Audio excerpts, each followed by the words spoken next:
Good evening, everyone. Thank you so much for joining this community workshop. We're really glad you're here. Looks like people are still connecting up, so I think we'll hold off just a minute and then we will start promptly. Thanks again.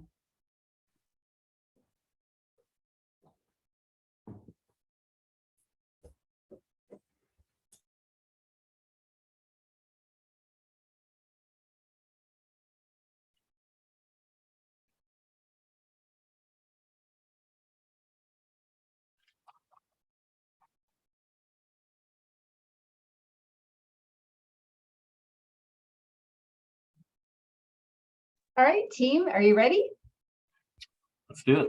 Okay, looks like we have a good critical mass too. Once again, welcome to all of our community members. We're so glad that you have taken the time to join us this evening. This is a public workshop that is being conducted by the Santa Clarita Valley Water Agency, and the focus of this evening's workshop is the sustainability plan, which is underway. I'm Joan Isaacson, I'm the facilitator, and I'm just going to start us off the meeting today and just set things up for us, and we can go to the next slide.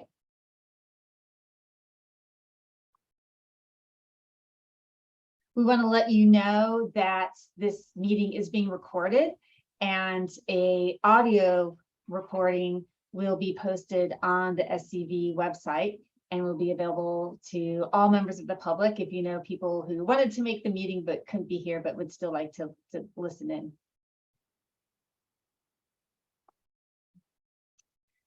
Also, there are different ways to participate. So we know that many of you are attending virtually. You're connected up through your computer or a smartphone.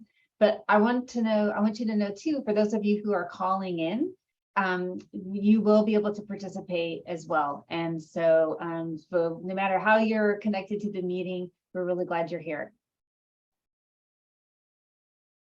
There's also, for those of you who can see the screen, and I'll say this verbally too for those who are on the phone. At any time, you can provide comments following the workshop via email at sustainability@scvwa.org, and we'll give that email address out at the end of the workshop too. We'll go to the next slide. So here are our objectives for the workshop this evening. And again, we are focusing on the sustainability plan that is being prepared for Santa Clarita Valley Water Agency, or SCV Water for short. So our objectives for this workshop include to provide an overview to all of you on SCV Water sustainability efforts and the planning process.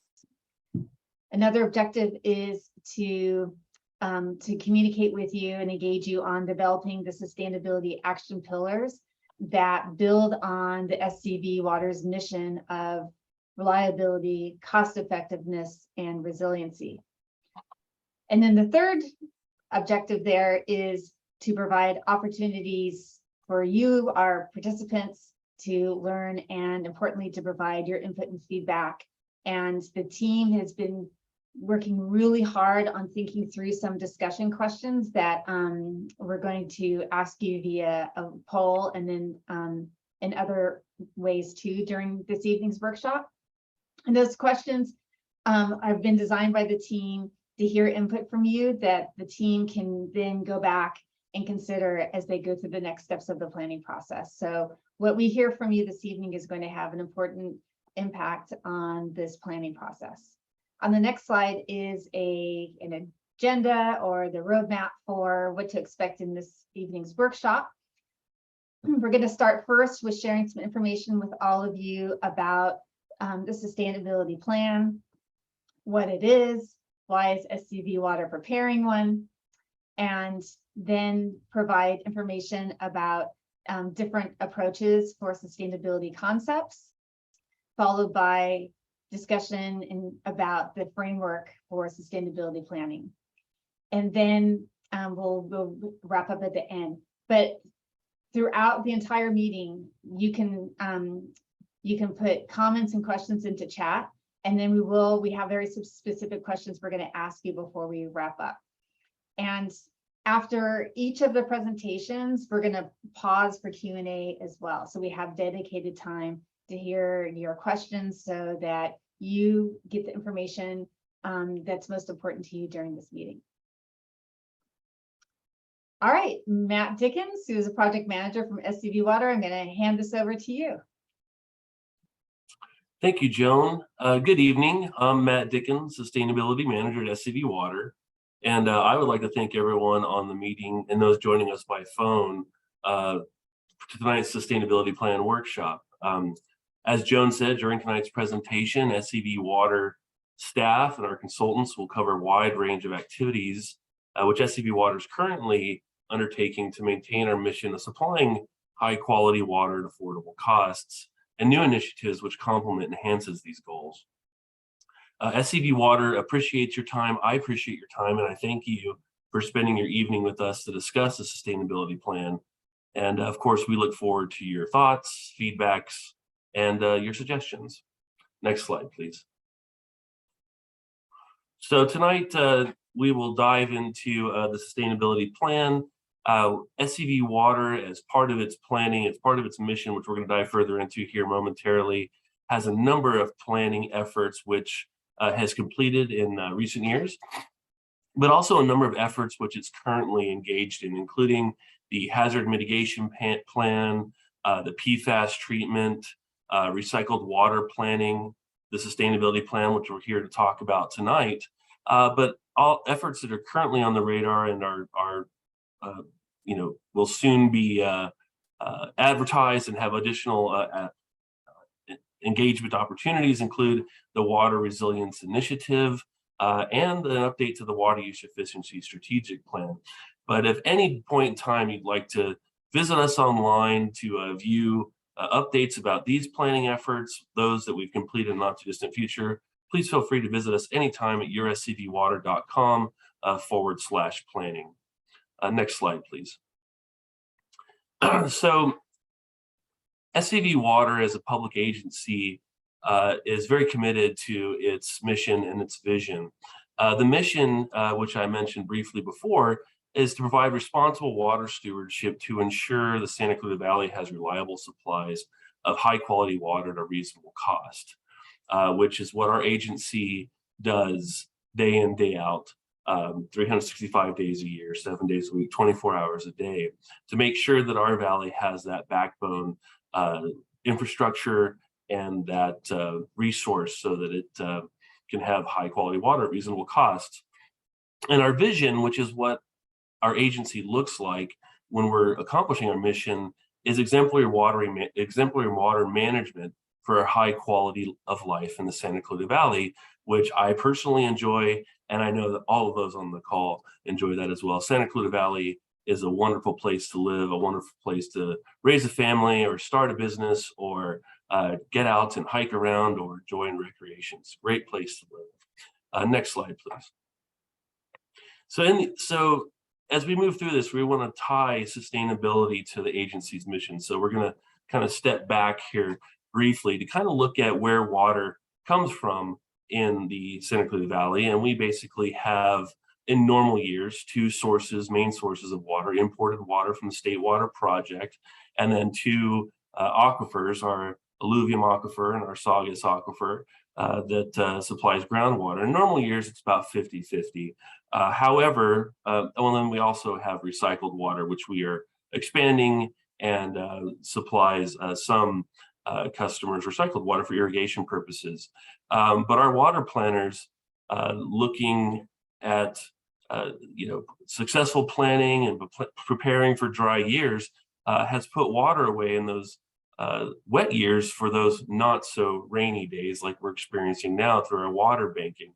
But what I want to focus on here is that you're looking at where our water comes from, and we'll call that our water supply and our supply sources, and that gets treated, pumped, moved, distributed to the valley, to residential customers, commercial, industrial, institutional customers, landscape customers, through a distribution system. It's treated, and that goes to our end users. And so what we're going to be talking about today is specifically with our sustainability plan, because we do have salient or efforts that are focused on supply resiliency, and then we also have the water use efficiency strategic plan, we're talking about sustainability, which of course is a high level outcome.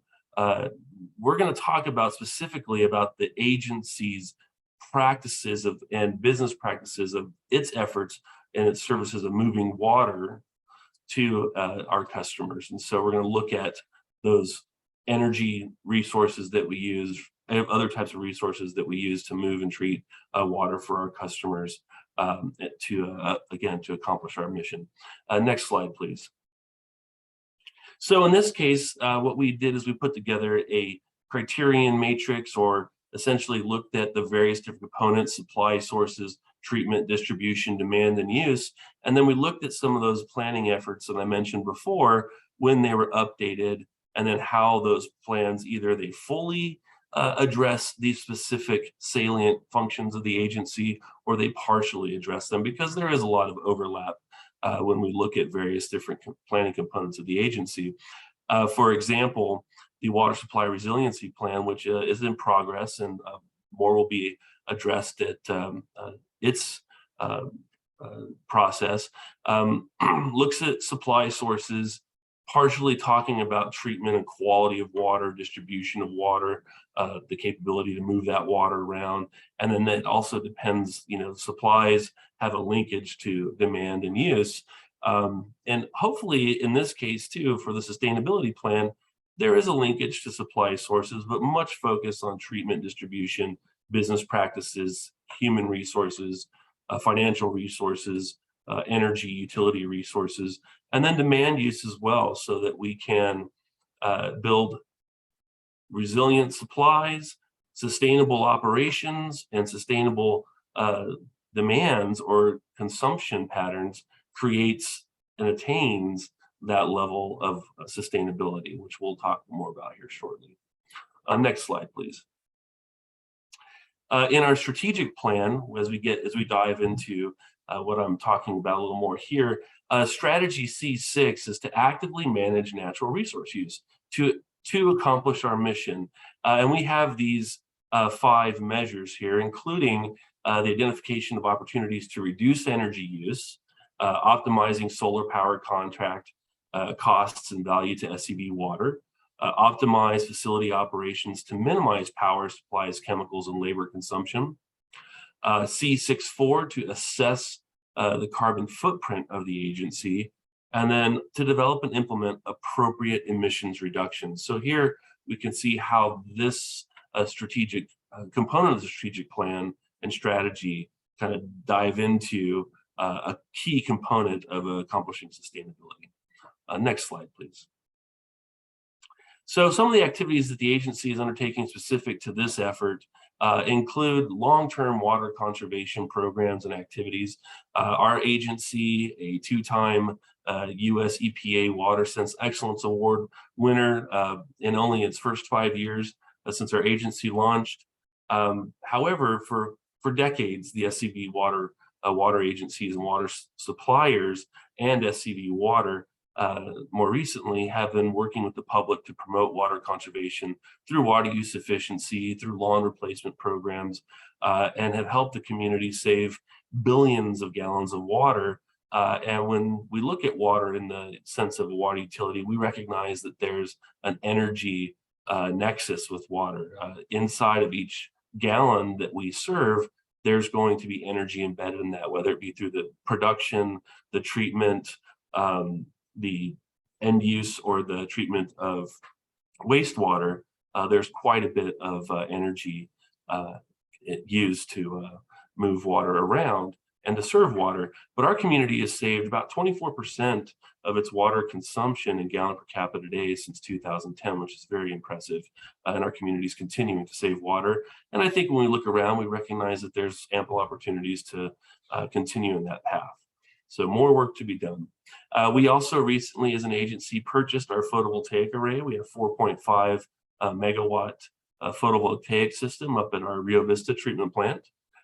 We are working with the self-generation incentive program, which will include items like additional photovoltaics. That's solar panels, turning sunlight and photons into electrons for consumption, and then battery storage to help maximize and leverage the benefit of those sources of energy.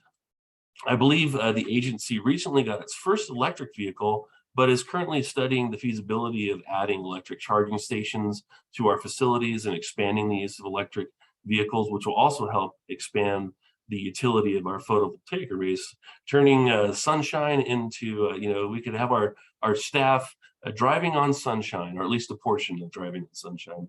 And then more recently, we did launch a demand reduction program, which is working with the energy utilities to reduce demands during peak power use to help balance supply and demand curves on a state scale, which helps the utilities avoid having to go to spinning reserves or purchase power on the spot market, which can be quite expensive. So we're working quite a bit currently in various different sectors and aspects of the agency to promote sustainability and achieve sustainability.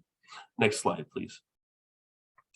So in that sense, we have here just kind of a quick graphic to say, in terms of a plan, there's two bits here that we're demonstrating in this graphic. One, there's foundational components to accomplish sustainability, and then there's a strategic framework.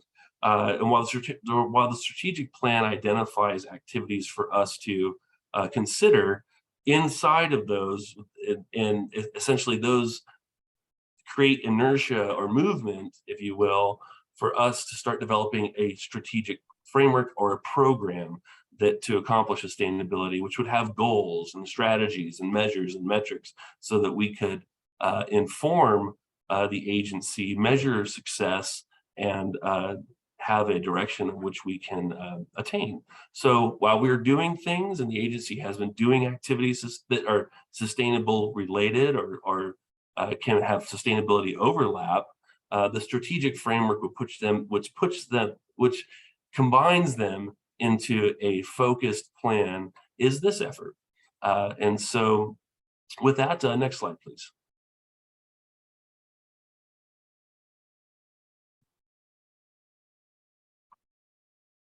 All right. So before we dive further, we wanted to take a step back and ask, what is sustainability?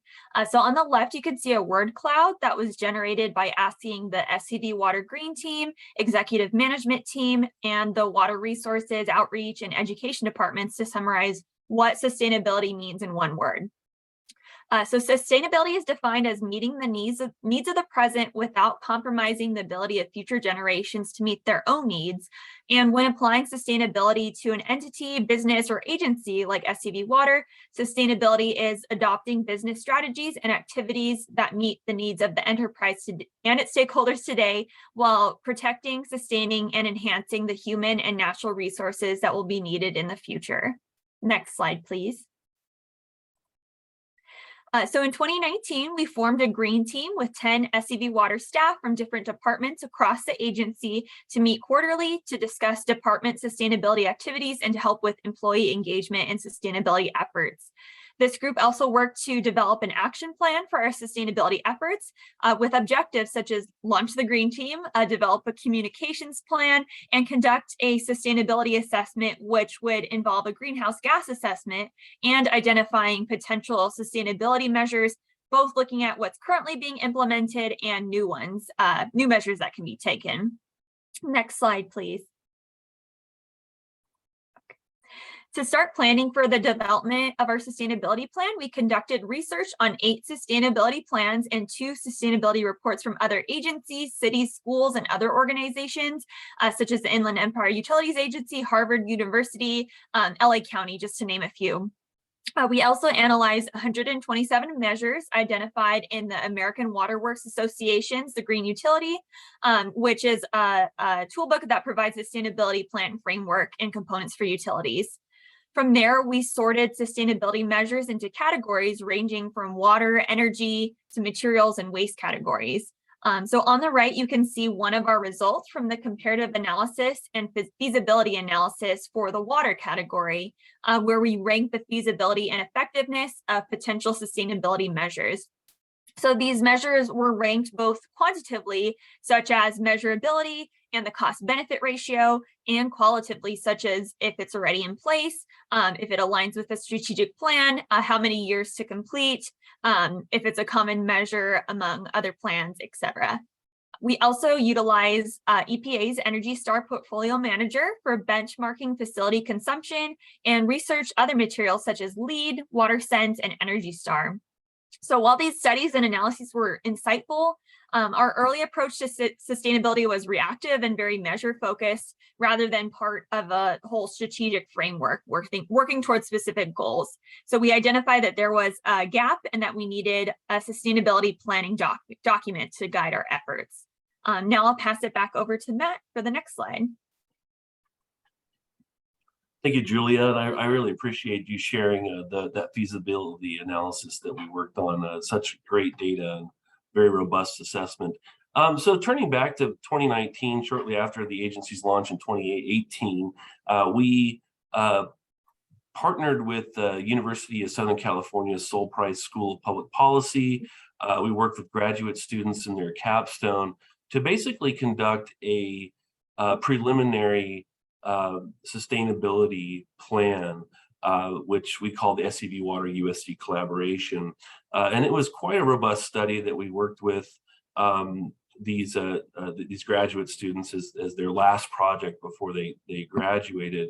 And essentially what they did is they looked at common measures of water agencies, public agencies, facilities, and organizations in terms of sustainability plan components. They did recommend that we establish a sustainability manager, which here I am. And they recommend we conduct annual assessments of our facility energy use, as well as our total aggregate agency consumption, and that we conduct feasibility studies on next steps. So it recognized that moving from the status that we had prior to their assessment into the need for a sustainability plan, which would have much more rigor, more robust analysis, and cover a greater extensive body of research. Next slide, please. So essentially that led our group to identify our planning needs, essentially what types of gaps exist from the current the agency's current efforts to a formal sustainability plan. And so those critical planning gaps that we identified range from internal, external environmental scans. And in that case, we're not talking about the environment in the traditional sense of the word. Rather, we're looking at issues and that water agencies are facing, issues that our region are facing, sustainability opportunities. So it's not just challenges that the industry is and the environment which industry exists is facing, but also what types of opportunities exist for to accomplish sustainability or to achieve sustainability. We looked at mandates, or we recognized that we needed to scan the legal environment and legislative environment to identify mandates and requirements from the state legislature, also from the federal government, as well as what other local agencies in our region are doing. We wanted to understand the policy impacts of our plan, and we recognized that that was one component, whether it be construction, CEQA, conservation, or any type of activity, how those impact. We recognize that there's some overlap and that we needed to identify those. We also needed to identify investment opportunities. Where should the agency make smart investments? What opportunities exist for cost-effective, as well as other components, which Ryan with Rincon will discuss in a few moments. Funding sources: are there grants? Are there incentives from the energy utilities? And I think we recognize already that there was the SGIP, or the Self-Generation Incentive Program, but there's also quite a bit of funding available from the state, as well as federal grant opportunities. So these are things that we needed to accomplish, and we'll look into that more. And then also what types of measures. We do not have measurement verification tools that specifically look at these types of components so that we could use them in a performance management paradigm or to develop performance management to use performance data to make management decisions. And in addition to that, we were kind of looking at what other components should we be assessing or including in the analysis to develop our sustainability plan. Next slide, please. So in the plan development, we wanted to make sure that when we scoped out this document and scoped out this effort, that it aligned with local and state and federal requirements. We wanted to make sure this sustainability plan would improve the agency's scoring criteria or its access to future grant and funding opportunities. We also wanted to, in alignment with our strategic plan, as well as the other efforts that we had implemented or assessed up to this point, was to develop an emissions inventory and forecast, understanding how the community currently operates and how it's to forecast out to full build out. We also wanted to and need to set targets and evaluate options for our agency. And there's new technologies, and certainly we can incorporate in our plan a measurement and reporting tool, which we need to, again, create that performance management paradigm to allow us to use performance data to help make smart decisions. Next slide, please. So on terms of our project schedule, we started the planning analysis stakeholder involvement in May of 2021, where we launched the sustainability plan. In January, we did present a preliminary evaluation or preliminary presentation to the Water Resources and Watershed Committee. In May, we conducted a board workshop with our board of directors. In June and July, here we are, we're having our public workshop. Our next steps are to include a draft plan and a 30-day public review of that draft plan. And then once we have an opportunity to elicit public feedback and incorporate that as necessary or as needed, then we will submit that finalized plan sometime this fall to the SCV Water Board of Directors for adoption. Next slide, please. With that, that concludes our first presentation tonight. Joan? All right, awesome. Matt, thank you. And Julia, thank you too for sharing the information. We're going to pause for a couple of questions, and some of our community members have already put them in the chat box. So I'm going to just read off what we have so far. And the first one is, are fuel cell vehicle stations being looked at, in the hydrogen stations? So at this point in time, I would say that we're more so than looking at specific technologies, we're looking at the opportunity of that sector in our organization. So we've been approached by the energy utilities to look at energy electric grid connection. But I think that the first thing to identify is what the needs of the agency in terms of vehicle, fuel type vehicle in the future would be the first step to that. And then looking at what types of technologies are cost effective, scalable, and then conducting that type of analysis. But at this point in time, I think that's far more of a detailed question of addressing that large question as opposed to kind of where we're at right now. But good, thanks, Matt. This next question has to do with SCV Water's use of solar panels. The question is, what is the rate of return, or the ROI, the return on investment on energy costs to make the solar panels you purchased? That's a great question. And, you know, I can turn to the pro forma that we conducted when we purchased that asset, which shows that the savings over the life of the asset, at least the useful life, Although it should be noted that these solar panels can perform beyond their useful life, but we use the useful life as a kind of the duration of the analysis. Compared to the power purchase agreement structure that we had when those systems were developed, we're looking about saving between 20 to 26% on our energy costs relative to what we were purchasing from the PPA. Good, thanks, Matt. Would anyone else like to ask a question about any of the content, the information that Matt and Julie have just presented? We've got a question here, Matt, that was just submitted in chat. And it has to do with preventing broken pipes. So I'll read it here for you, but you can follow along. It's timestamped 6:30. And so what was written is, thank you for all your efforts on SCV's water needs. What are you doing to prevent broken pipes like the one we just had near Valencia High School? We are all being asked to conserve water, but it hurts to see broken pipes leaking precious water. Do you have an annual plan?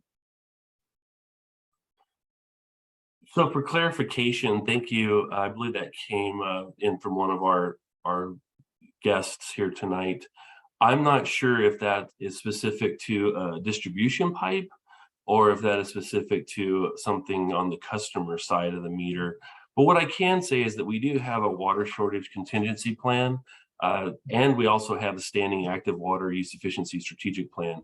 And as part of that, we do monitor. So on the use efficiency side, we're working with customers to identify leaks, to notify them of leaks, to work with them on all types of water use efficiency opportunities. And then in terms of our water loss, we do conduct annual water loss audits of our system. And I know that our operations team, once a break occurs, I know that their response time has improved considerably. So the plan is to, once a distribution pipe breaks, is to get out there and repair it right away. But certainly on the customer side, we do notify and work with customers that they have leaks on their side of the pipe. And we do that whether we're in droughts or whether we're in our normal, or what we say a non-drought year, I guess. But yeah, we constantly work with customers to help improve water use efficiency.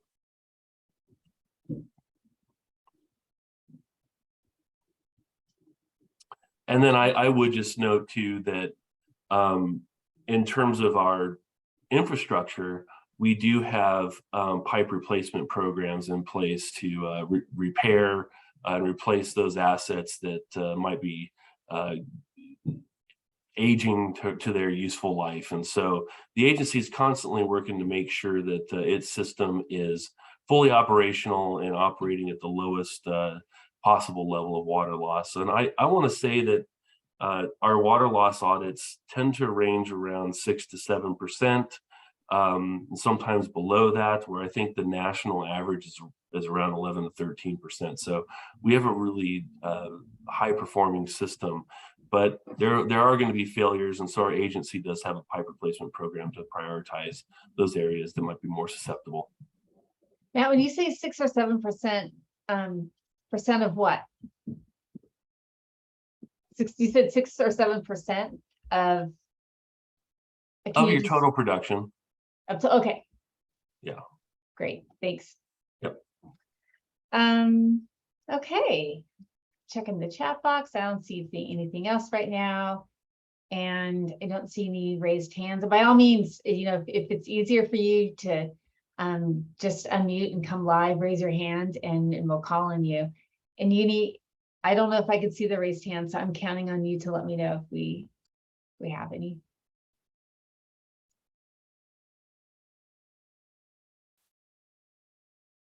All right, I think we will go to, I'm just looking at the chat box. Actually, there's one more question. Metropolitan Water District is greatly reducing its reliance on state water, yet we, SCV Water, are depending on state water. Can you please give your thoughts on this?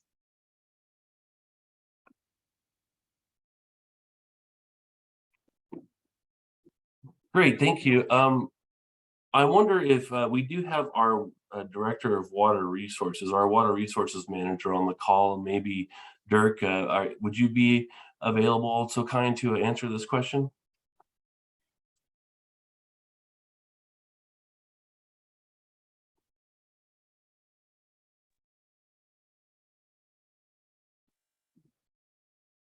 Could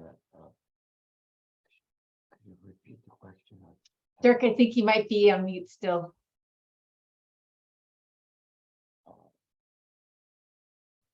I'm showing I'm not on mute. No. Yeah, sorry about that, Dirk. There's a technical difficulty there. The audio can't be heard. I apologize for that. Oh, there's If you'd Matt like, Stones. I can take a shot at it. Thanks, Matt. I'm just introduced to the guests here. I'm Matt Stone. I'm the general manager. Dirk knows 5 times more than me, so if you like my answer, you can rest assured you would have loved his. It is an approach for the agency to try to diversify our risk across a portfolio of different supplies. So we have 2 local groundwater aquifers that we draw from. We do have our state water project contract, which we refer to as kind of the table A water. And that's what's available in any given year. If it's a wet year, we get a lot of that. If it's an average year, we get about 55% to 60% of that table A amount. And if it's a critically or a very dry year, we might get 5 or 10% like we do this year. What we do to balance that out is we've invested in quite a lot of underground storage up in the Central Valley, where we take that wet year water from the good years and bank it underground. And for the last couple of years, we've actually been pulling our banked water out based on the terms of the agreements that we have with the local overlying agencies and pumping that in to use it. We've also augmented our state water project supply with another contractual supply, which takes some river water rights up in the lower Central Valley off the current system, also combines that with storage, and we get that as an annual entitlement. It's probably about 10 to 15% of our overall water supply. And in addition, Matt's talked a lot about the conservation effort. We view that as one of the resources in the portfolio. And then the last, but not least, in terms of hopefully future priorities and expanding it, is recycled water use. We have right now a relatively modest amount of recycled water use in the valley, but we have 3 different areas where we're expanding that system and working on developing the appropriate permits through the State Water Resources Control Board to be able to use more recycled water. So hopefully that helps. I think I saw a follow-up pop up. I'll have to zip over and read it. Just give me a sec. Yeah, I can ask it. Okay. All right, so the question is, why do we store our banked water in the Central Valley instead of the Santa Clarita Valley? Good question. One way to look at it is we do store water here in the Santa Clarita Valley, in the Saugus Aquifer particularly. We have a lot of water in storage, and in the alluvial is the shallow aquifer that generally follows the stream beds and the gravel soils in the top layer of the valley. That can hold a certain amount, but ultimately that water spills downstream into downstream basins. So you can use the alluvial for some storage. We are also looking at ways to cycle the Saugus Aquifer a little bit more. The one complication I'll just mention there is we do have a number of groundwater cleanup projects underway for different legacy contamination from industrial uses in the valley. And while we were treating that, it somewhat complicates that. But the other thing is essentially the amount of storage that we can get in the Central Valley is significant and in a relatively cost-effective way, because we can put that water right back in the aqueduct system and bring it down to our 2 surface water treatment plants, and still be able to use our groundwater production from our existing aquifer storage here. So it's additive rather than an either or. Great. Matt, thanks so much for jumping in. Sure. That's a great answer. Thanks, Matt. All right, and thank you all for asking such good questions. We had questions about the possibility of fuel cell vehicles. What's the rate of the return on investment of solar installations for the water agency? Questions about leaky pipes, how the agency is proactive in addressing them. And then good questions about the agency's water supply. If you could help us and put the slides back up, we're going to now go to our second presentation.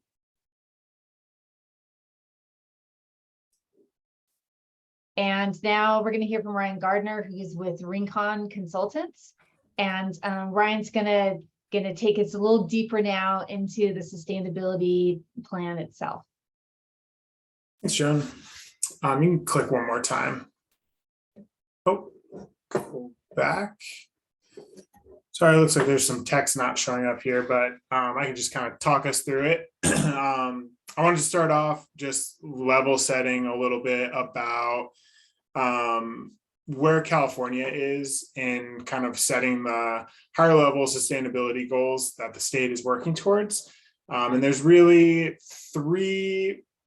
two major pieces of legislation and the state scoping plan that are really driving sustainability work and where money is going and where legislation is going in the state. And the first is Senate Bill 32, which is requiring a 40% reduction below 1990 levels by 2030. And then Executive Order B 5518, and this is calling for carbon neutrality by 2045. And this little graphic up on the screen kind of tries to illustrate what carbon neutrality means. It's something that is really driving a lot of the investment in the state and a lot of the legislation that's coming through right now. And that's where we first try to reduce as many greenhouse gas emissions as we can. And then those remaining emissions that we can't reduce, we're going to try to offset with some sort of carbon sequestration or offsets generated by renewables, so that the net increase and decrease in emissions is equal to 0.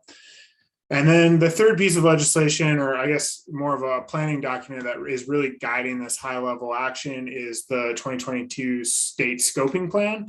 And this is really how the state of California is dealing with these greenhouse gas reductions and sustainability in general. It kind of packages it's like their climate action plan or sustainability plan that's really pushing all of this forward. Next slide, please. On the water side, kind of at the state level with the Department of Water Resources, their sustainability or climate plan also sets a goal to achieve carbon neutrality by 2045. And they're working towards that in their operations and running the state water project. And then the climate change program they have also implements climate mitigation and adaptation measures. So dealing both with the emission side as well as adapting to climate change and water availability and drought and all things like that. Next slide. Thanks. So Matt talked about a little bit of some of the benefits of sustainability planning and how we define sustainability, but it really is the intersection of these 3 ideas of society, environment, and economy. And when we're working on developing a sustainability plan and developing actions and measures, we're really trying to bridge the gap between these 3 core ideas and find as many things as we can that help all 3 of these outcomes. So We're looking at opportunities to reduce operating costs, better manage our assets, better manage risk. And then even on the demand side, especially with the water agency, being able to have that water available and continue to provide that service that is really the main goal of the organization. At the same time, we want all of those actions to support a healthy community, continue to be equitable and kind of meet the goals of society. And then at the same time, make sure we're supporting the environment for this. Really, that's where the sustainability piece comes in, is being able to do those actions kind of continuously over time. So we know that the environment's not static, so we're also having to think about the future and how these different actions might play out under different scenarios that we might see in the future. Next slide.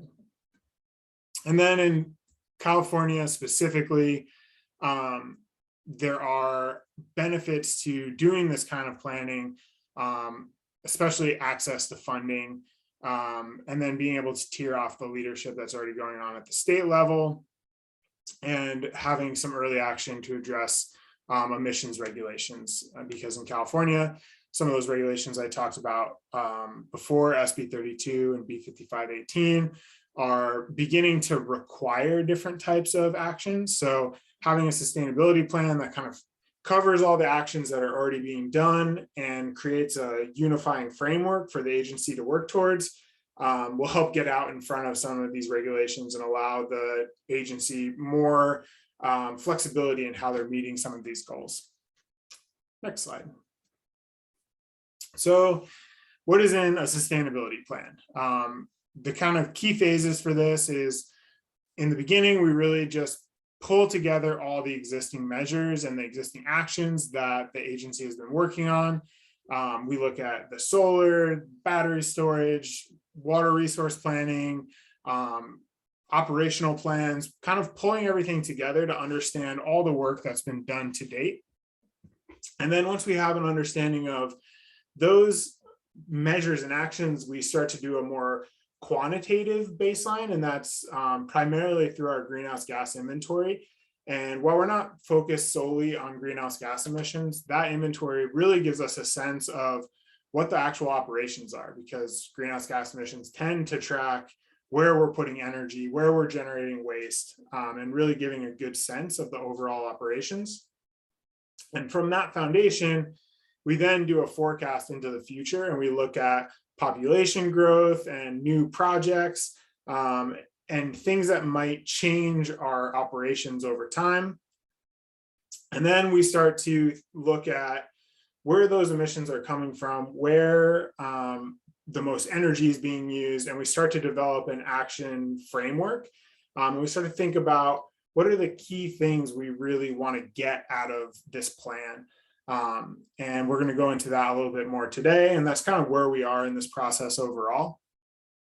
And then once we have our framework and our inventory and our forecast, we start to develop specific strategies and actions and metrics that we're going to implement over time to increase our sustainability and also be able to track that. And then finally, we'll complete our sustainability plan and have that published and out for review. And then once that's adopted, we get to start implementing and tracking progress. Next slide. So some of the key existing measures at SCV Water that we found during our analysis is pretty significant water conservation and demand reduction projects. This is relating to getting the demand side or the community to use less water, have more efficient appliances, maybe more drought tolerant landscaping, and really just trying to decrease the amount of water that SCV has to deliver. And that's going to decrease emissions and increase water reliability. So lots of great benefits there. Also a lot of solar generation that's significantly decreasing emissions, lowering costs for energy, and providing some resilience benefits there, especially when paired with battery storage and the S-chip incentive that Matt was talking about, which is a state program that helps support there. Looking into EVs and other zero emission vehicles. We mentioned hydrogen. This definitely could plug into this area.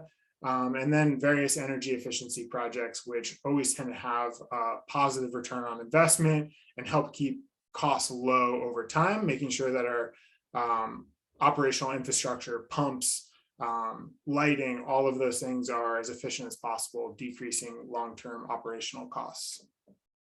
Next slide, please. So once we got done kind of understanding current conditions, we got into developing our greenhouse gas emissions inventory. And I'll talk a little bit more about this later, but using greenhouse gas emissions as a metric, it allows us to really understand where the energy is going, where the most work is being done as a function of the inputs into the operations, and just get a better understanding of what those operations are. And there's some other benefits that I'll talk about in a little bit, but what you can see in this pie chart is a vast majority of the emissions from SCV Water is from electricity and losses from electricity. So that's going to be pumping water. We hear about the water energy nexus. This is it. Providing water to customers means we have to pump it, we have to treat it, and that takes a lot of electricity. So that's where a majority of the emissions come from. We also have we looked at scope 1, 2, and 3 emissions. So on the scope 1 side, we have natural gas, a very little amount, fleet vehicles, again, 2% of the total. We also looked at scope 3, which is the waste generated, which was about 3%, and then employee commute at 4%. And then construction emissions, which is 5%. So when there is a leak or there's a project that goes on, sending construction crews out, excavating, doing that work emits emissions as well, and those were included in the analysis. Next slide.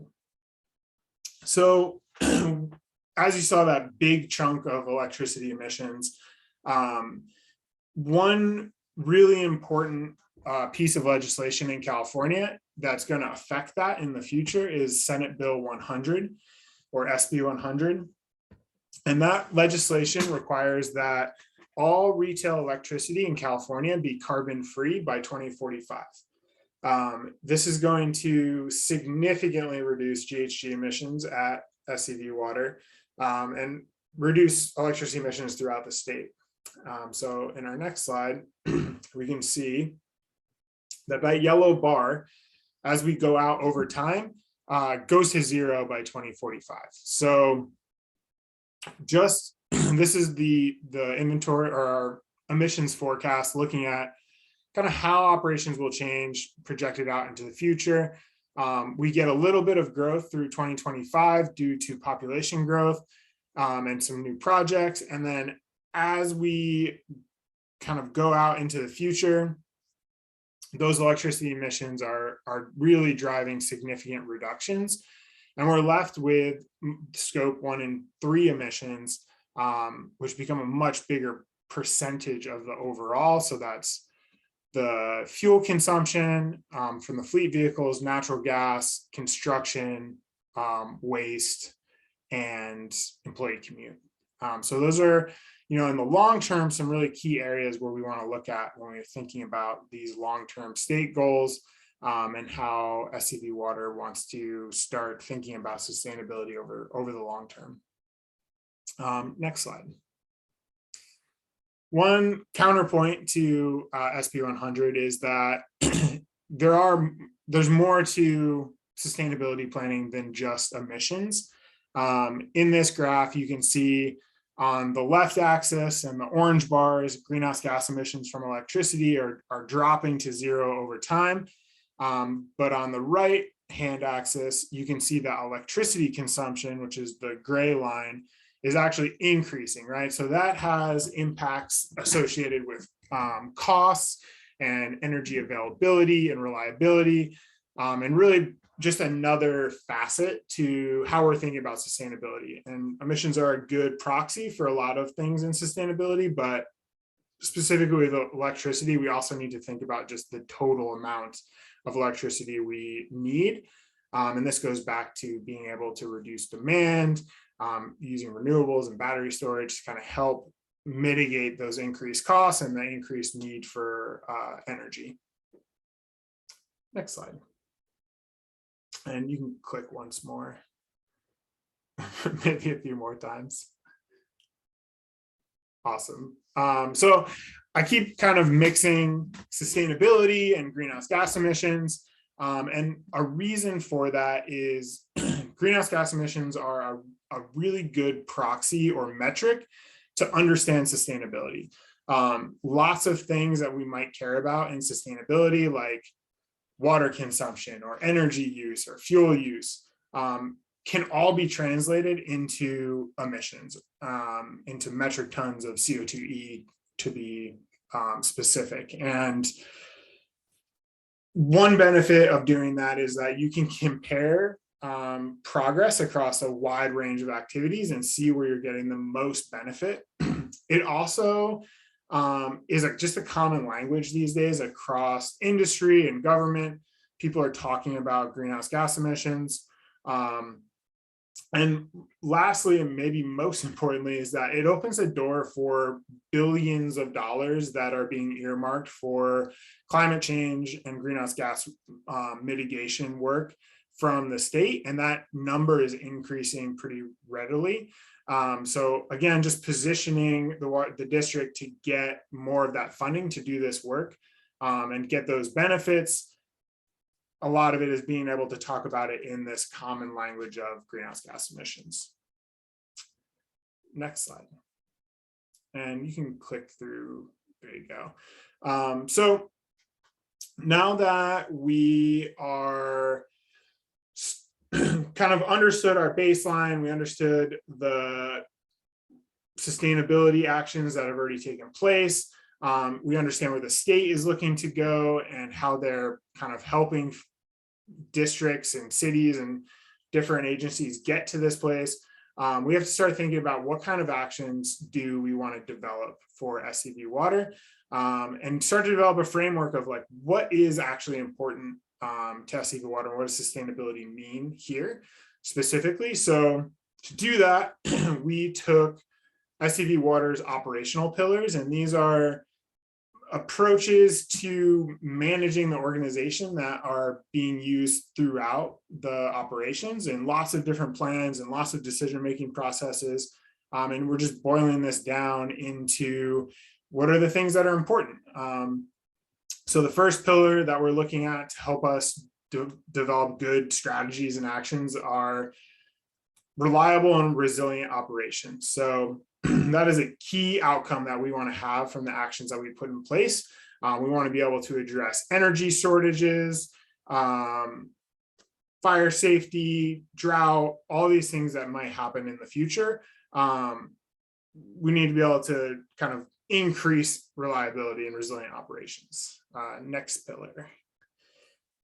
The next is high quality water and resource sustainability, right? That's a core mission of SCV Water. Is the reason they exist is to provide high quality water in a responsible and consistent way, right? When you turn your tap, it's great to have clean water come out of it. So we want to make sure that our actions are really supporting this key attribute of their operations.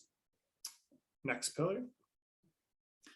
We need everything to be cost effective and efficient. SCV Water understands that rates pay for this system, and we're really looking to optimize long-term cost effectiveness. And one of the great things about sustainability is that there are often upfront costs, but when you look at them over the life cycle, and a water agency lasts a really long time, we can get those long-term operational savings that also help support these other pillars.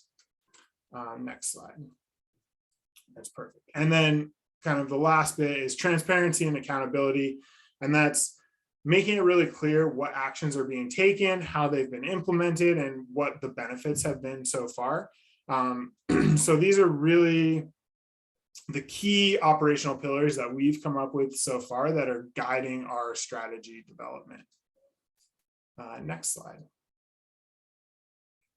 One more.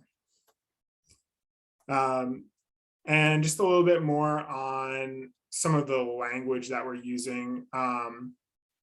Again, the primary goal is to develop a suite of goals, measures, and actions that work towards the greenhouse gas reduction goals and sustainability goals while aligning with the operational pillars of SCV Water. So the way we're trying to structure this is we'll have these high-level goals, which will be an aspirational statement regarding future achievement for key sectors. So that could be, electrify 50% of the fleet by 2030. And then measures will have more specific policies, and then actions will be the detailed steps that we are going to put in place in order to get to those goals and measures. And that's how we'll kind of funnel down and become more specific. And the end objective is to have those actions be really easy to track and monitor and say, yes, we did that, or no, we didn't. So it'd be like really metric driven, implementable process that they can follow over time to make sure we're making progress and compare it to our goals. Next slide. So we're not really at the place where we're developing our actions yet, but we have started to kind of think about some of the opportunities that may exist. And those are things like using 100% carbon-free electricity and installing renewable and battery storage. This is something that SCV Water has already done, and it's been really beneficial. So there may be opportunity for more of that. We then want to look at the ability to electrify, get rid of some of those natural gas emissions, and leverage that clean electricity that we had. That's a really strong combination of decarbonization, moving away from fossil fuels into something that's more long-term and has some benefits like less air quality emissions and things like that. We're going to look at opportunities to reduce construction emissions, maybe different procurement policies or alternative fuel construction fleets, or even like using boring machines instead of open pit excavation can save a lot of emissions. So there's some cool technologies we might be able to point to. And then electrifying or decarbonizing the commuter fleet. So helping, I guess, both the SCV Water's operational fleet and the employee commute fleet. Some of this is being required by legislation like N7520, and others will just be providing kind of perks to employees and being able to allow them to transition to alternative fuel vehicles. And then finally, the last little bit, looking at opportunities for more water conservation, carbon sequestration, waste reduction, kind of getting us towards that, reducing those last little bit of emissions over time. Next slide. All right, I think that was a majority of the information, and I'm sure we'll get into some more of these questions specifically, but really looking to have some feedback on what pillars that we talked about today are a priority for the community, and then anything we might have missed, other considerations that really should help develop this framework that we're going to use to measure or develop our actions moving forward. Ryan, thanks loads for all that information. And we're going to get to those very specific discussion questions in a moment.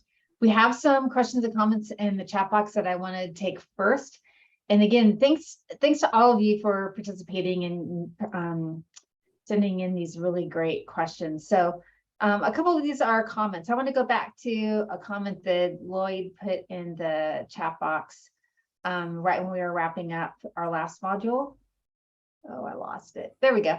The use of recycled water has a pitfall. We had to implement using sewage and sewage sludge. Now our fields are contaminated with PFAS. This will also be a problem in wastewater along with birth control chemicals.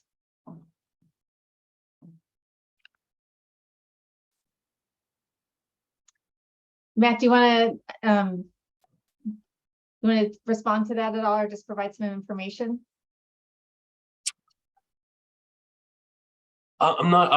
Thanks, Joan. I'm looking at that question, and I know we've done considerable analysis on the quality of recycled water, specific to the projects that I work on, for those that are extension projects for irrigation customers. And the water quality, it's treated to tertiary levels, which is very high quality. It's not used for drinking water, but would be suitable for irrigation water.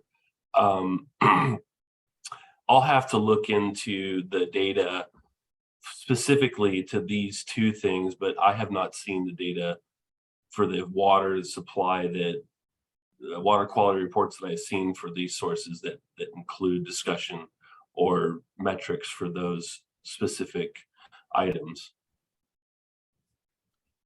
Okay, changing gears for a little bit. Experts increasingly sound the alarm on the aridification that is happening in California, not just drought conditions.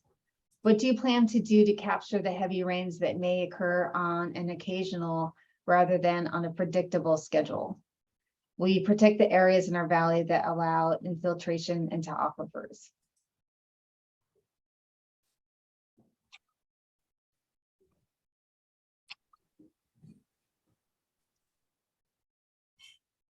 Steve, you want to take that question? Sure. I did provide an answer in the Oh, chat I'm box. sorry. I'd be happy to walk through it at the same time, since we're talking through it. Thank you, Diane. Thanks for spending some time with us tonight. Basically, my response was that we are studying recharge in the groundwater basin, both on the Castaic Creek and eastern portion of the Santa Clara River.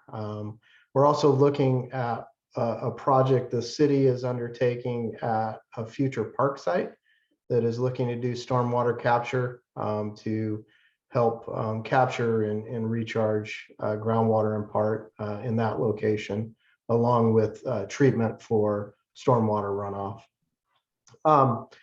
And then, the last statement is, for the most part, we're very fortunate in our community that our creeks and rivers are largely unlined. But as we all know, there is a lot of pressure to encroach on those areas. And so absolutely, I think protecting our valley in those areas of infiltration are critical for our long-term sustainability efforts. So both from a stormwater capture standpoint, recharge standpoint, and health and long-term sustainability of the groundwater basin. I will say it is challenging, right? There's private property rights that are involved. And so trying to work through kind of the land use planning issues that arise are a challenge for all of us.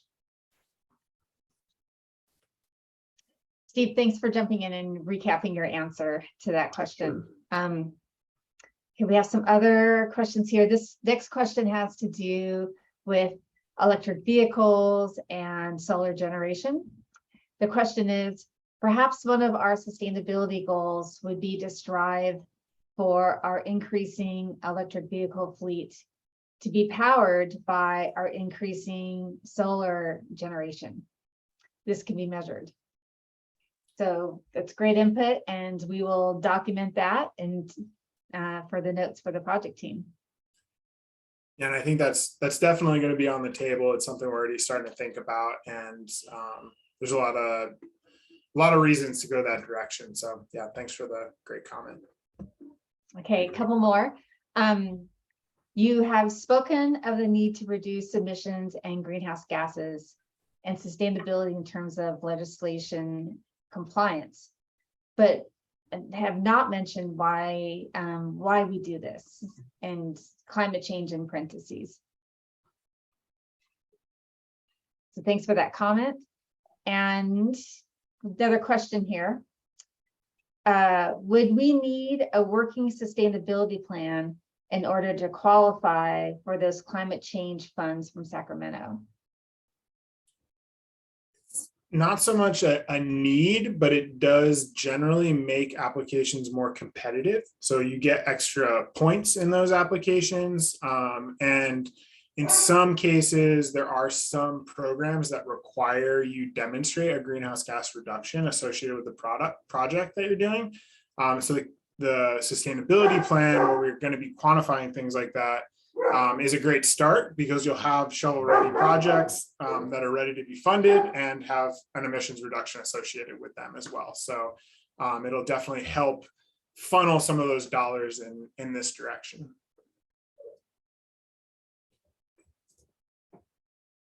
Folks, any more questions about the presentation? If not, we're going to jump into the portion of our workshop where we're going to go over the questions that the team has developed in order to hear some very specific kinds of feedback and input from all of you. Okay, let's go to that. And we're going to be using a variety of means to solicit your input. The bottom line is all you have to do as participants is mostly you can use chat, or you can raise hand and unmute to provide your feedback. And it's really the project team and the people behind the scenes who are going to be doing most of the work here.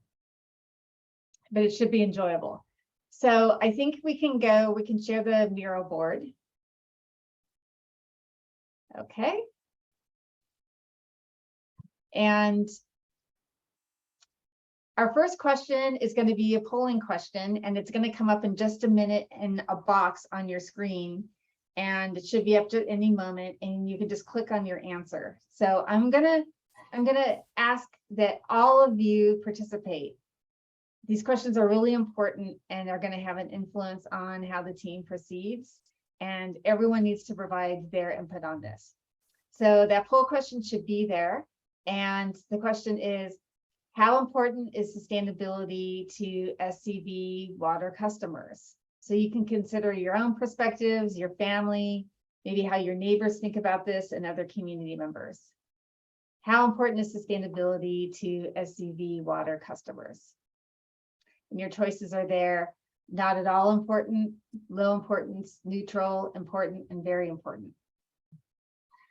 And when it looks like everyone has answered, if you can go ahead and share the results.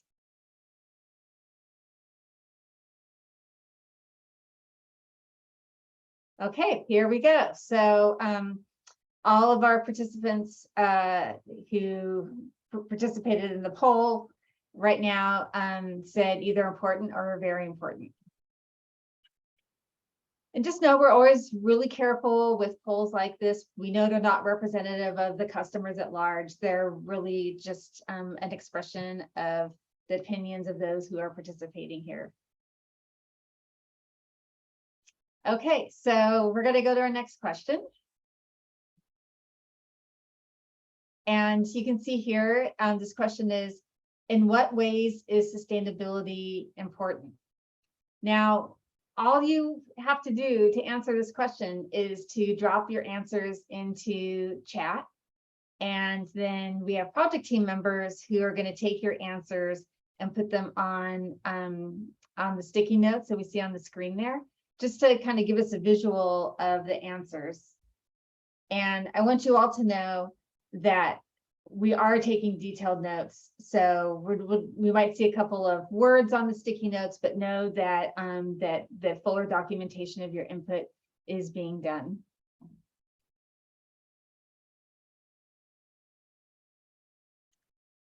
Okay, so in what ways is sustainability important? And if it's easier, you can just raise your hand and we'll unmute you, and you can give your answer that way. So we have an answer here in the chat for water supply is an important component of sustainability, or why it's important. Thank you for the answer.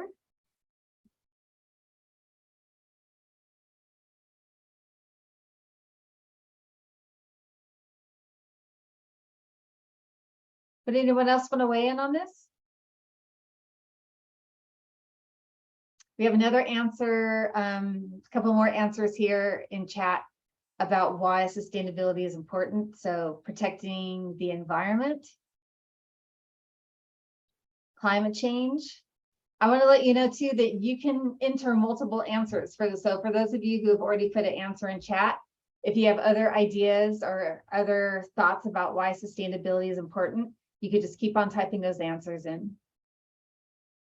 We've got answers here about community involvement, reducing greenhouse gases as another reason why it's important.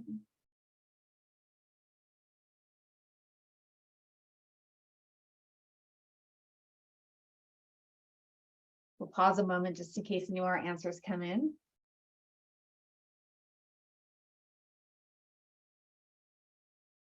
Okay, let's go to our, oh, we have one more. Sustainability is important in order to have enough resources for future generations.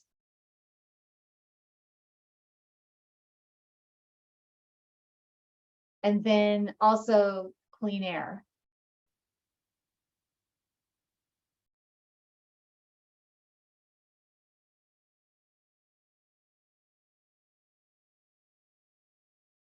All right, we're going to get clean air on the board there. And then we're going to move to our next question.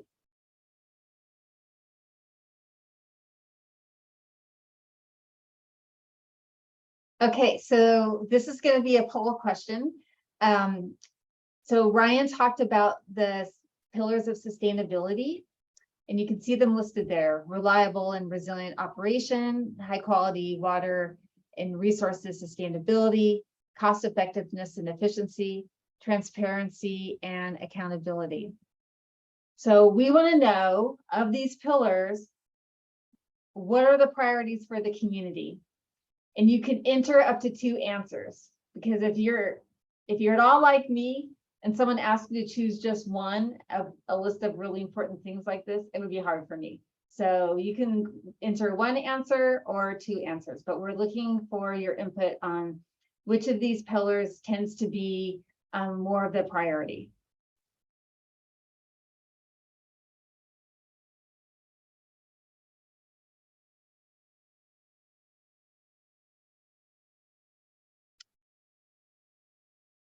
And then it looks like everyone's got an answer in. We're going to look at the results.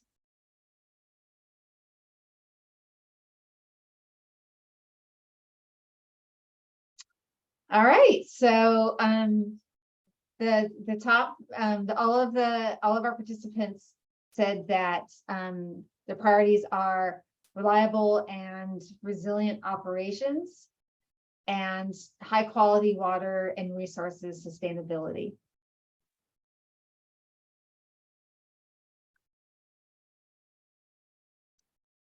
We're going to slide now on our board to the next question. And this is one of the questions that Ryan posed at the end of his remarks.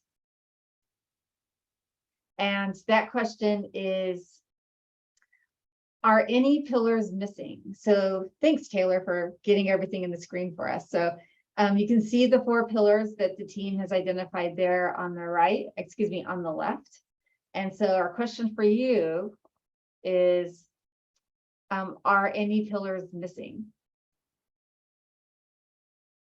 And I see that someone provided an answer to that poll question in chat, and that's awesome. We're going to make sure we get that added in to the poll results. All right, so are there any pillars missing when we're thinking about the sustainability plan?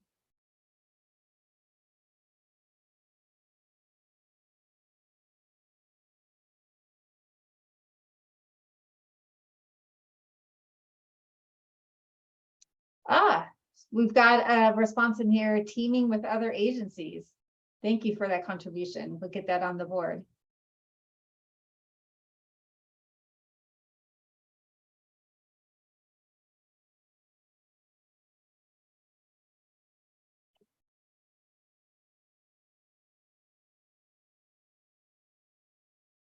We'll wait just another moment on this one. And again, at any time, you can raise your hand and we'll bring you in live.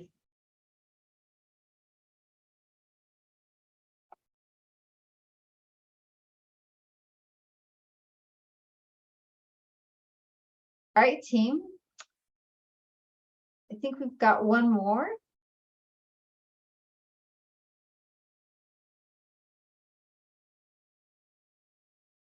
All right, I know that we're going to have some good answers here. We've already had some ideas that you identified in chat already. So this question is, what are your ideas for sustainability? So for this, we are looking for big ideas and all the way to like very specific, detailed ideas about sustainability and the types of things that SCV Water could think about doing to advance sustainability.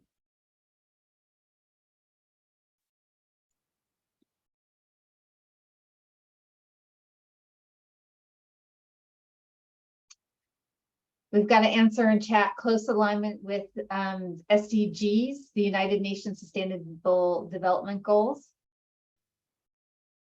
Thanks for getting us started. Another idea is stop building in riparian habitats. Thanks. Again, we're looking for all of your ideas about sustainability.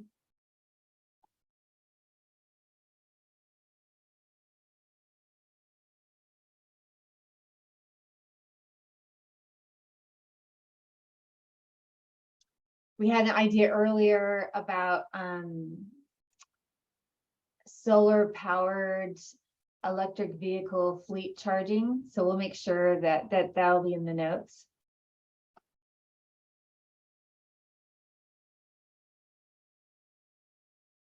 There's a chat note here about coming up with ideas for the community to collect groundwater runoff. These are all great. Thank you so much. Accelerate use of wastewater.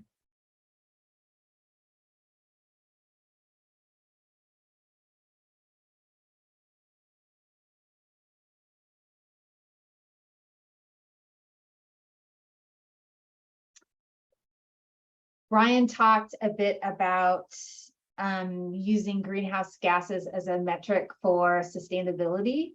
And if you have any specific ideas for reducing, for ways that SCV Water could reduce greenhouse gases, that would be particularly helpful for the team.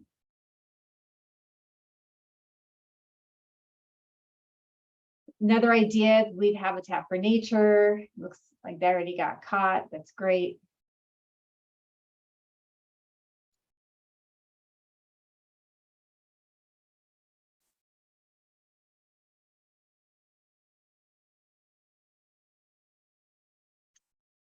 Let me give this another moment or two.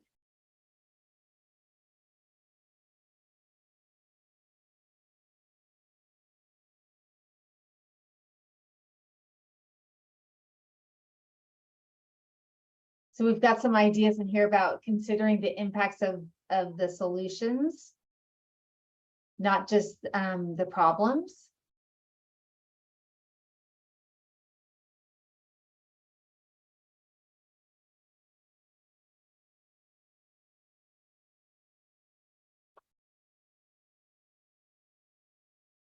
We have established better water use tier rates as another idea for sustainability.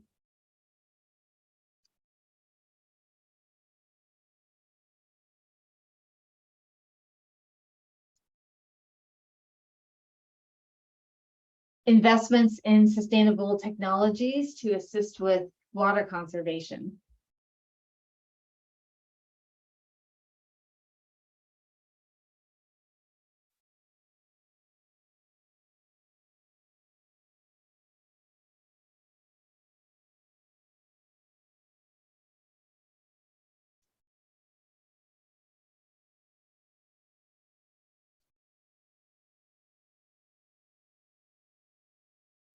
I do believe that was our last question. Nope, we've got one more. Okay. This is our wrap-up question. Oh, and I missed I missed one of the comments there. Let's get that. Ah, thank you. Promote the use of local native plants. Sandra, thanks for making sure we saw that.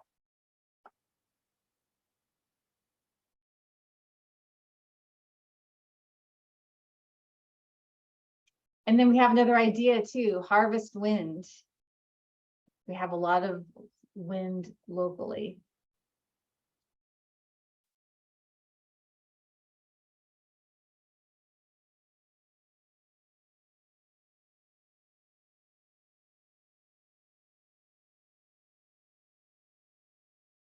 Now we'll go to that wrap-up question.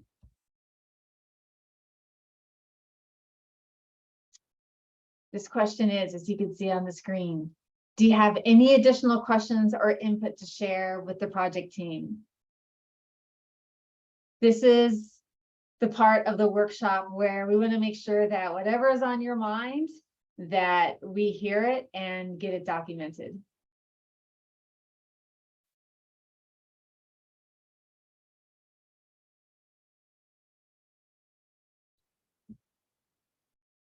I'll pause a moment so you can ponder if you have any responses to this question.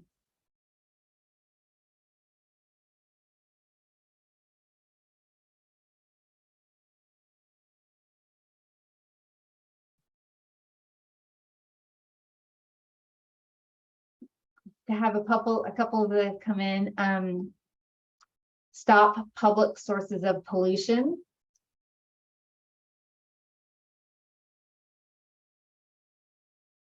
Here's a question about the drought in the future. If we continue to be in drought mode for the foreseeable future, how many more years can the Santa Clarita Valley survive?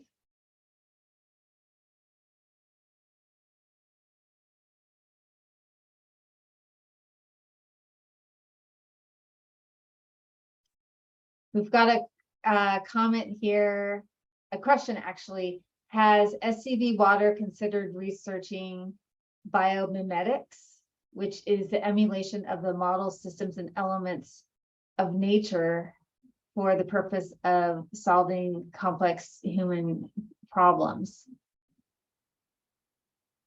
And project team, I'm going to give you the opportunity, a moment to respond or to some of these questions. And then we've got a question, a statement here about youth and students. How do you plan to engage the local youth and students, since sustainability is key to their generation and those beyond? You know, I was just sharing today for another water district project, we were talking about youth and kids and water conservation. And I remember so much being like 8 and growing up in Ventura County and going to school and talking about water conservation. And like to this day, and it was a very long time ago, I can still remember like the stickers I brought home. And when I went home and talked to my mom about, there's really such an opportunity for that.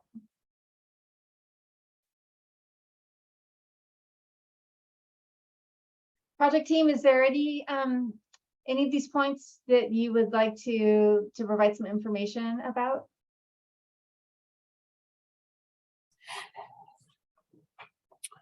Thank you, Joan. I think one of the questions I see here is regarding the engagement of local youth and students, since sustainability is certainly key to their generation and our generation and generations that have yet to come. We do have, we're currently working on plans to update our conservatory garden, which is a facility that up at the Rio Vista water treatment plant. It's a facility that students visit through various different aspects of grade school and middle school and high school.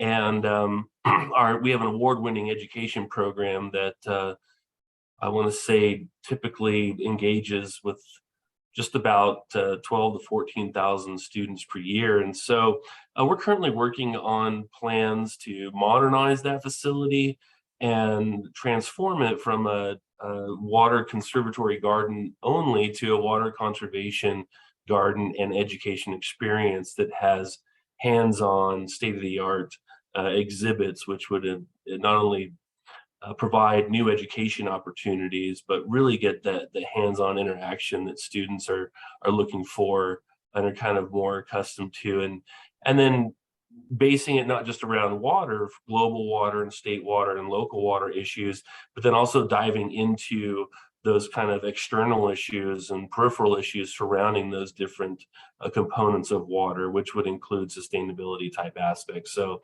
could certainly see that being one opportunity to engage our students and our youth, to inspire future leaders, but also to inform them the importance. What we know and what I've learned in my career is that, you know, education, while it's difficult for program administrators to attach a number to the value of education, like 6% or 5%, what we do know is that it's priceless, that education learned at an early age carries on through our entire lives and informs our values and decisions. And so it's nearly priceless. So it's a great comment, and that I think I explained one way in which we're looking at expanding our engagement with those students. And I'll jump into just real quick. We also are partnering with a professor at College of the Canyons. She is involved, she teaches about native plants as well as native pollinators. So in relation to the lawn replacement program, which also could be connected to sustainability because it's so all-encompassing, we are partnering with them. We are going to be sending them plant list data from our lawn replacement program projects. And so what they're going to be looking at is the proportion of native plants that are being used in those projects and seeing those increase over time. And we're hoping, you know, through these partnerships, through the program that we're building, to see more native plants throughout our community. So it's a very exciting new partnership that we've been doing.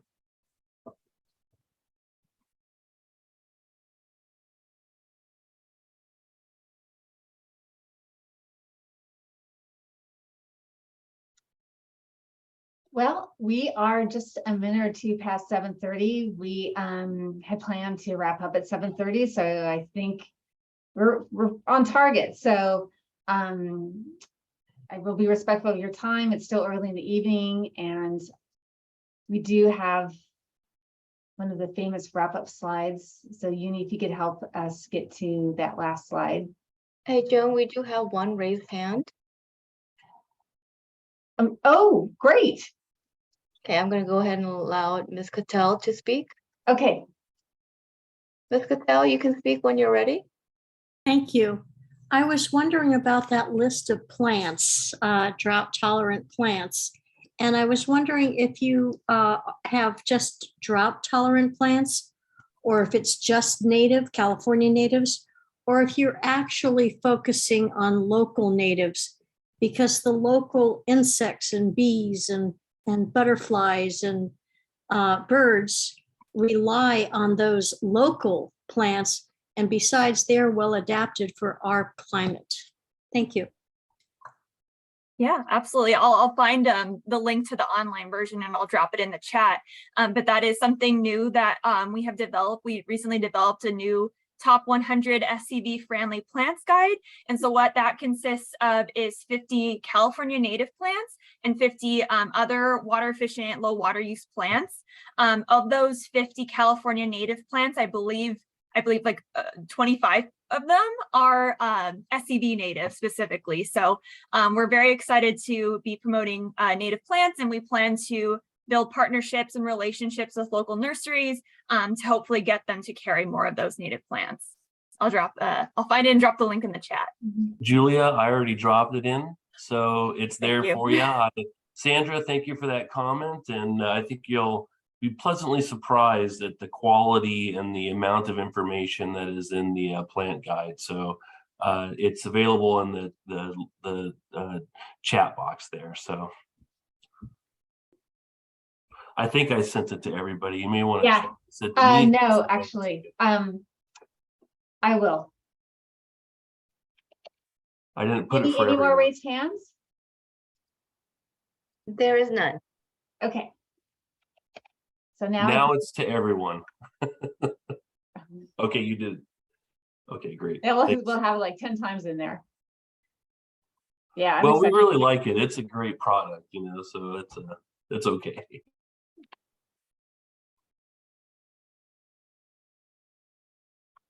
Okay, Matt, we can go ahead and go to the wrap-up slide.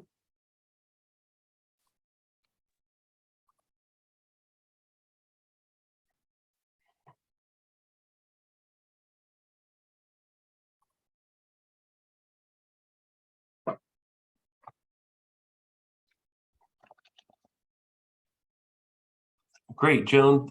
So thank you very much. And of course, what I again want to share is thank you for all of those who joined us on the workshop by Zoom or by phone. We really appreciate you spending your time with us to talk about this very important topic.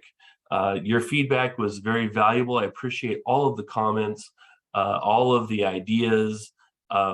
There's such a broad range and wide range of activities to consider here. And it's a very important component, but there's a lot of research to be done. And these ideas are great and really kind of help drive us and give us an idea of what those on tonight's call in the meeting find valuable and pretty much very similar in line to what the kind of nature of the plan looks like going forward. I do want to remind folks that up next will be the draft plan, which we will release for a 30-day public comment period. So there will be another opportunity to provide comments there. You can provide comment anytime by emailing us at these email addresses provided here, or very easy to remember, sustainability@scvwa.org. Or you can give me a call at the office. But please feel free to contact us anytime. Your feedback is valuable, and we really appreciate your time.